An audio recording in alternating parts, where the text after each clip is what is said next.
Good morning, people. Good morning. It's Jerlene, and I'm live. Not that lively, but decided to get out for a walk this morning, something I've not been doing enough of lately. I'm actually in Admiral Kidd Park on the west side of Long Beach. It's the Boys and Girls Club, a property that has not had any renovations, innovations, improvements in the last 20 years plus. Cabrillo High School. You know, this park used to be half the size it is right now. You know, when people talk about, they grew up on the west side or they're about the west side, you don't know the west side unless you knew the Green Monster. The Green Monster used to be about right over here. Like, this is where the Green Monster was. And then the park, let's see, the Green Monster may have been about, I'll say about right here.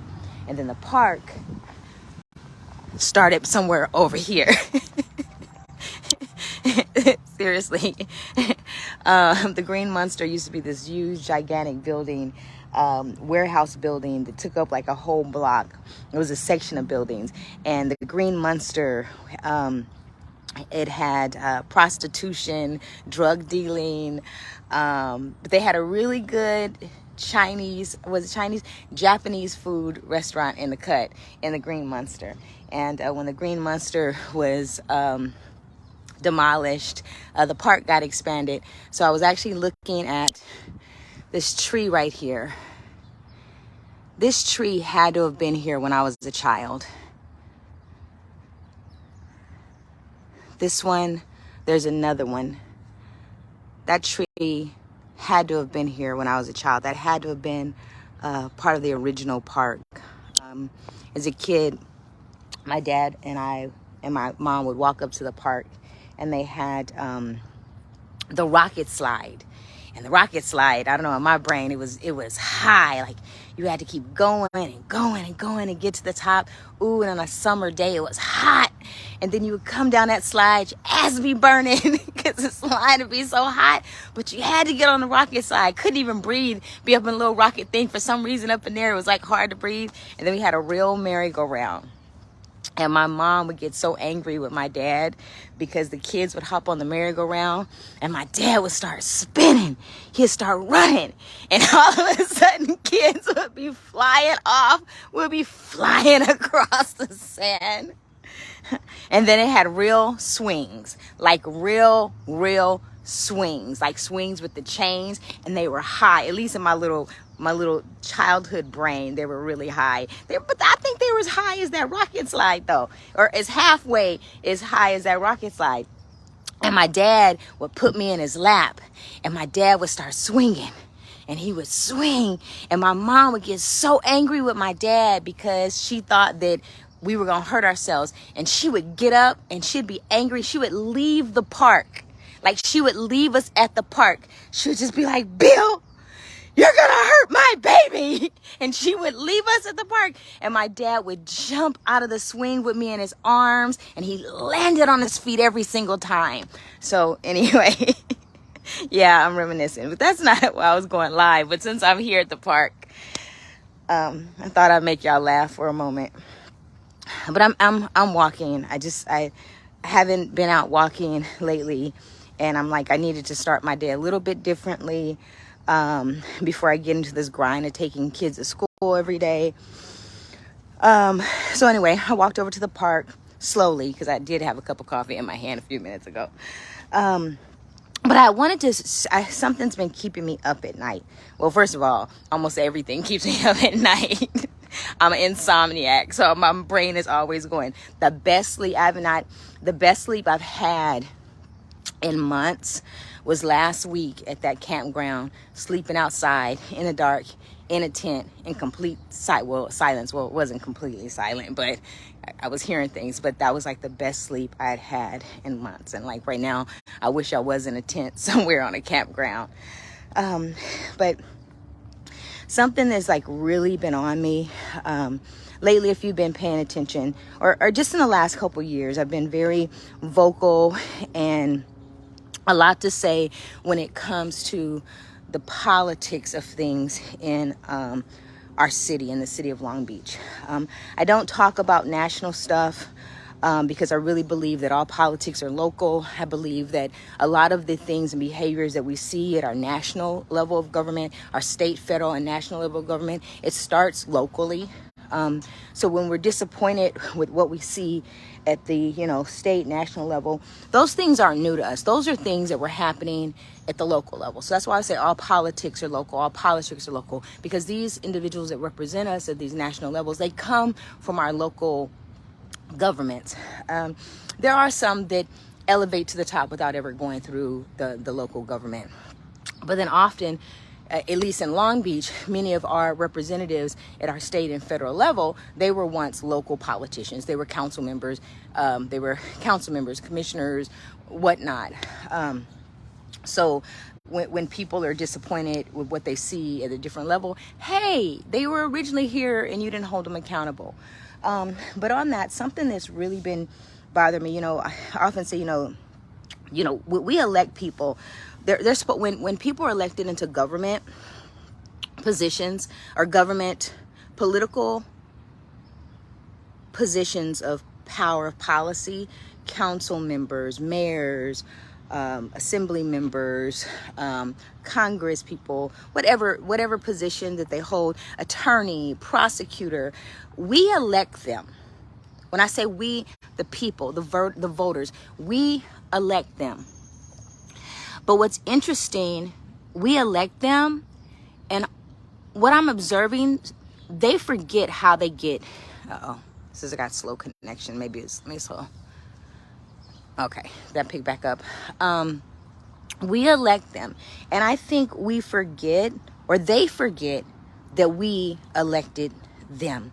Now, are these elections equitable in meaning that they focus, that they're honest, and they campaign with integrity? No. A lot of these people get into office off of lies and bullshit. I mean, really, they do. It's a marketing scheme. They get in the office off of some fake accolade or some make-believe accolade. Yet still, we elect them. And whether we're informed voters or informed or uninformed voters, that's on us. But what I'm observing, or have observed for years, we have people that are in office that don't give a crap about the people that elected them. They're only beholden to a donor. And if I vote, I shouldn't have to donate to you, because I vote for you. My vote should mean more. But unfortunately, that's not the case. And we get folks in office, and when we attempt to hold them accountable, they make it seem like they are the victims, like we're attacking them, like we're doing something against them. No, we're reminding you that we are here. And I've observed this locally in Long Beach, and lately, if you've been paying attention to my feed, I've been talking about a Lincoln Memorial Cemetery, and I'm observing it outside of Long Beach. So let me give an example. Earlier this year, when there was an attempt to put a emergency homeless shelter in our park, this was done without communication to the community. Now, supposedly they went to some leaders and they were okay with it. I'm gonna get to them people in a little bit, not today. But they, when I say they, those who are in positions of power, are elected, they did not talk to the people. And when the people reached out to them, they ignored the people. And when the people invited them to come and hear the voices of the people, they ignored that invitation. They declined it. Now, when the people rose up and showed up in numbers to be heard, the people were called a mob. You, they, the electeds, did not go to where the people were. And when the people showed up to where they were and demanded to be heard, the people became the enemy. The same people that voted them in. And regardless if a person votes or not, and regardless if a person gives a donation or not, once a person is placed and they take that oath for the entire constituency. not because they like them, not because they got cool shoes and they dress nice. They take an oath to serve all the people in the neighborhood, those who vote, those who don't vote, those who are Republican, those who are Democrats, those who are documented, those who are undocumented, and they take an oath to serve everyone. But we are at a place where politicians decide if they don't like somebody, they're not going to talk to them. And so so this is something I observed locally. Now, it's not new. I observed it before. I observed it at a whole different level earlier this year. And how when community, like I said, they rose up, demanded to be heard, all of a sudden, the community was the problem. No, our electeds were the problem and not hearing the voice of the people. So last Friday in Carson, now I wasn't there. I was only watching online and getting text messages and pictures from a meeting that took place regarding the town hall meeting. Now, first of all, we're at a place where politicians, leaders, not just politicians, but leaders, whether elected, selected, appointed, anointed, they will create, they will hold these opportunities for community to engage in spaces in which they plan on suppressing the voice of the people. And I observed that last week in the town hall that was hosted in Carson by Assembly Member Gibson and I guess Senator Bradford. They held it in a church. Now, first of all, the cemetery is a hot topic amongst a lot of people. It's a hot topic. A lot of emotions are stirring up, and they're stirring up because people don't have answers. When we don't have answers, what do? We begin to act out. Now, is it negative? Is it bad? No, it shouldn't be. We're human. We're designed like that. We're emotional people. And when we don't have a way or an outlet to be able to communicate our concerns, when it comes out, sometimes it pours out. And sometimes it pours out and it's ugly. But nothing's wrong with it. So the meeting that took place last Friday, some community members expressed themselves. Now, they raised their voice. They demanded to be heard. What happened? The politicians accused them of being disrespectful and disrespecting the Lord's house. That is manipulation. Absolute manipulation. And shame on our Christian community, our Christian pastoralship that uses God to manipulate people. I was watching that and I'm like, unbelievable. And all of a sudden, it's the people who's the problem. No, you did not go where the people were. You did not take an opportunity to connect with the people and hear their voices. So when they got an opportunity to express themselves, all that energy, all that emotion was bubbled up and it poured out. Now, it's interesting, going back to the whole church thing, and I was listening, and I'm gonna actually have to spend some time just on this. So I'm not gonna talk too much about this right now because I'm spending just time on this. Is how someone was made up yelling. Well, on Sundays, folks be yelling up in the church. What's your point? Anyway, what I'm sharing though is the fact that we have people in office who they accuse the people of being the problem. If our local electeds actually went to the people and heard the voices of the people, you would not have people that are so frustrated, so angry, so unheard. When it's election season, what do our politicians do? And I'm going to talk about the black ones.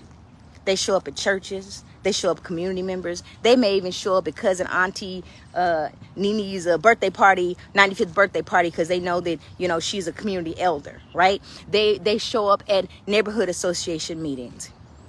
They show up any and every. They may even show up at your door and knock on your door and tell you how fabulous they are and how you should vote for them. But when the community is in need, they stop taking calls. And they start picking and choosing who it is that they want to talk to. And also, you know, politicians have access to the media. They have staff. So it's staff, they have someone that can write a press release. They have media contacts so they could pick up, hey, I got a good story for you. This is what's happening. So they get to control the narrative. Ordinary citizens don't have that. Most don't have that. So the narrative that the general population receives is how wonderful and great this politician is. When the reality, they ain't doing shit. And when the people do show up and the people are yelling and screaming, again, they get perceived as being the problem. Well, council member so-and-so is doing an excellent job. We saw it in his newsletter last week. No, council member so-and-so wrote his own newsletter. So he gets to talk about how great he is in his head all day long. But the reality is council member so-and-so really having conversations with constituency. Oh, well, they talk to community leaders. Let me tell you, some of these community leaders are not community leaders at all. They are not community leaders at all. If you are a so-called community leader and you are not regularly informing your following of what you're doing and the conversations you're having and the meetings that you're in, you are not a leader. You are an individual that has access to someone and is being used as a pawn, and you're absolutely okay with it. And I see it. I see it here on the west side. I saw that shit go down when they were trying to put that homeless shelter in the gym at the park. I saw it. I ain't dealt with that yet, y'all. I'm still going to deal with that. So I hope whoever it is ready for me, because that right there was a disgrace to community. So it's shameful that we have individuals that claim to be leaders. Just because you hold a title or position or you over some defunct organization does not make you a leader of our community. And it's really shameful that you allow yourself to be used as a pawn by political peoples to claim that they have made contact with the community. Again, if you're not out and about and communicating with people and talking to people and getting to know people and their stories, you don't know the people. And so, like I said, that's really been bothering me, especially I've experienced it here in Long Beach and observing what's been happening in Carson around the cemetery and how, you know, our elected officials, let me tell you, our elected officials, everybody like everybody else. They got to sit down on the toilet and take a dump like everybody else. They are ordinary people. They are not gods. They are not, we don't live in a dictatorship. They don't tell us what to do. They don't tell us how to think. They're supposed to be listening to us. They're supposed to be listening to the people. Now, can they resolve everything? They can't. But it would make it a lot easier if they knew how people felt, what the needs were, instead of gaslighting, instead of lying, instead of making the people the problem. It's the people that voted them in. And people, all I could say, just be more informed. Read between the lines. Everything you see in the newspaper or online news, it's not the truth. Get involved and see for yourself. And don't be enamored because somebody has a title or position or they're walking around in a suit. That suit is sometimes what they say is a wolf in sheep's clothing. All it's doing is covering up that they're not a good person. And we're so enamored in our society by people who look a certain way. I worked in corporate America and I wore a suit. I was cute. I wore my little skirt suits with my little pinstripes and my heels, and I had my hair was done, and I worked in corporate. And I thought that because I got on the train in the morning with my suit on, I thought I was somebody important. I thought I was somebody special. And when I began to get more involved in the community, and I showed up for a project in a suit, and the person who hired me was very angry with me and told me to never wear a suit again. And I was like, well, this is what I do. You know, I'm a professional. He said, do not wear a suit again. And I'm trying to just like, no, you can't. I'm an adult. You can't tell me what to do. And he says, when you wear a suit, you create a barrier. between the person that you're trying to connect to. You create a barrier. And so I went and bought me some skinny jeans and some Chucks. And it took me some years to understand that. I became more observant, and I watched how people responded and reacted to those who looked professional. And even when, well, because what my daddy would say, he would call it a monkey suit. He was like, even a monkey could wear a suit. That's what my dad would say. And really, it gives a false image, a false characteristic of someone's importance. So basically, don't be enamored by the monkey in the suit. Don't be enamored by the monkey in the suit. Anyway, I'll be back with more specifics. I just wanted to share that. It's really been bothering me. And I said, let me finish my walk and get back home to my pot of coffee, people. All right, later.